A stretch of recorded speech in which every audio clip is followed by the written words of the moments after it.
Hi friends, शरीरासाठी अत्यंत पौष्टिक अशी असणारी चटणी आणि थंडीच्या दिवसामध्ये तर आवर्जून खावी आणि प्रत्येकाने दररोज खाल्लीच पाहिजे अशी जवसाची चटणी आज कशी बनवायची ते पाहणार आहोत। मी 200 ग्रॅम जवस घेतलेला आहे। कमी गॅसवरती मस्त असा खमंग भाजून घ्यायचा। 50 ग्रॅम लाल मिरची घेतलेली आहे, ती देखील कमी गॅसवरती छान अशी भाजून घ्यायची आहे। मिरची पूर्णपणे थंड होऊ द्यायची आणि मग मिक्सरला काढून घ्यायची आहे, त्याची पावडर बनवून घ्यायची।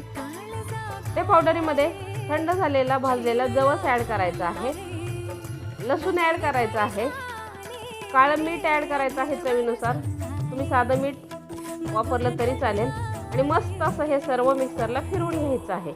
अशा पद्धतीने अत्यंत चविष्ट आणि पौष्टिक अशी जवसाची चटणी तयार झालेली आहे।